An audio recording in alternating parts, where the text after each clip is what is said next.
Hey guys, Mr. L coming back at you with another video. And in this video, we're going to discuss thermodynamics and thermochemistry. We're going to talk about the unit for energy, energy itself, both kinetic and potential, heat, as well as work. So let's get into this video.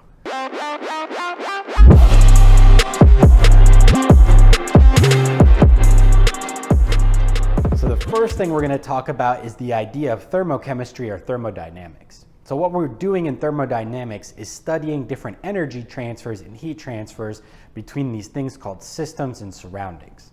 So first let's talk about energy. Energy is the ability to do work or transfer heat. So the energy that's used to take an object with some mass and move it some distance, that's called work. So the energy you're putting in is moving the object, you're doing work, or work is being done on the object. The other thing that we can use energy for is to increase the temperature of an object, and that's called heat. So this whole topic is called thermodynamics, the study of energy, and thermochemistry is just a subsection of that, where we're talking about the heat gained or lost during a reaction, or some gases that might be doing some work during a reaction. So now let's talk about the different subcategories of energy that we have.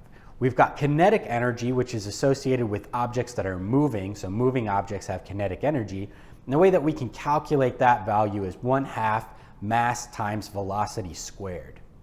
The other kind of energy that we can have is potential energy. And that's going to be the ability for an object to have this energy. And it could be dictated by something like gravity or its chemical composition. So it has the potential to do something, but it may not yet be moving. And in chemistry, we're mostly focused on Coulomb's law that dictates the electrochemical potential. And Coulomb's law is here, where we've got some constant multiplied by two charge values, so Q1 and Q2 are charges, and it's going to be separated by some distance. And if you haven't learned about lattice energy, you can go back into a previous video and see how influential Coulomb's law also has on lattice energy. So now that we've got an idea of energy, let's talk about the units that we're going to put on these number values for kinetic and potential energy. The SI unit is called a joule. If we go back again to another video where we're talking about units, a joule is a kilogram meter squared per second squared.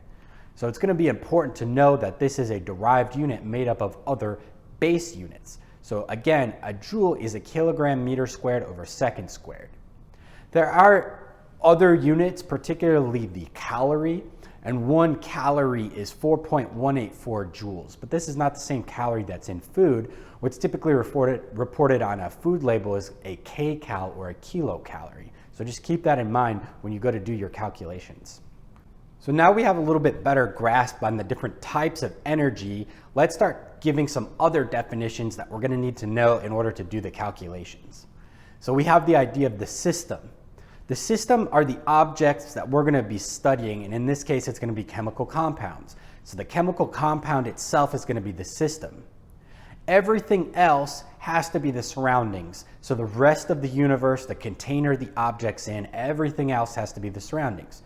So if we had some gases in a piston, the particles inside the piston would be the system, and then the piston and cylinder and everything surrounding the piston and cylinder would have to be the surroundings.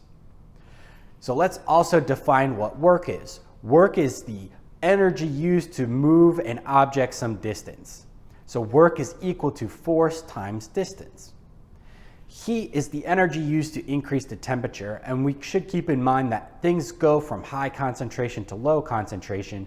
So heat is going to flow from a very hot object to the cooler areas surrounding the object. So heat's going to flow from high temp to low temp. The next thing we can keep in mind about energy is that we can convert from one energy type to the next.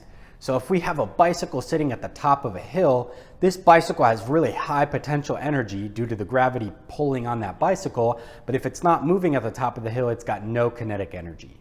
Then if the bicyclist nudges forward, gravity is going to start pulling the bike down the hill, converting that potential energy into kinetic energy. So we can go from potential to kinetic energy, as well as we can have work and heat be interchangeable. So this brings us to the first law of thermodynamics, and that's that energy is neither created nor destroyed. And there are going to be 3 laws of thermodynamics, so this is the first one. So whatever the total energy is inside of the universe is here to stay. It's a constant value.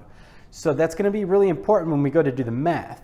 If we've got system and surroundings and all of the energy can't be created or destroyed, whatever heat is given off by the system must be absorbed by the surroundings and vice versa. Whatever heat's coming from the surroundings into the system, you can't create or destroy energy. So we've got to satisfy the law of conservation of mass and the first law of thermodynamics, which is energy can't be created or destroyed.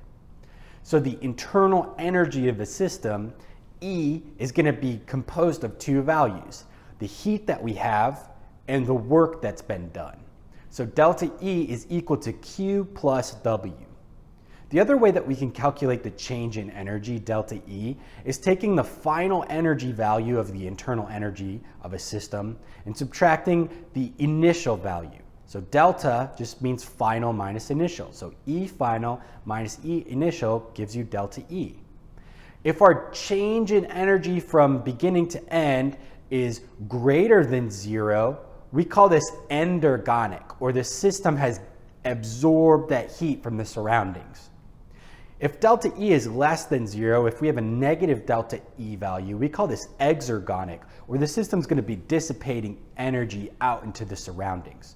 So the way that you phrase the words and the way that you're going to have to read problems is going to be very important, that you are very picky with these words. So the last thing we're going to do in this video is go over how we have to say these specific things and what the sign relation means in each case. All right, so let's talk about how we should say these things and what these things mean. So we're going to have three different symbols. We're going to have Q, which represents heat. We're going to have W, which represents work. And then we're going to have our delta E, which represents our change in energy.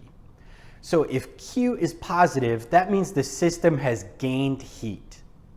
If Q is negative, that means the system has lost heat. If W is positive, that means work has been done onto the system by the surroundings. And if work is negative, that means that the system has done work on the surroundings. And the last thing, if delta E is positive, that means the system is gaining energy. And if delta E is negative, that means the system is losing energy.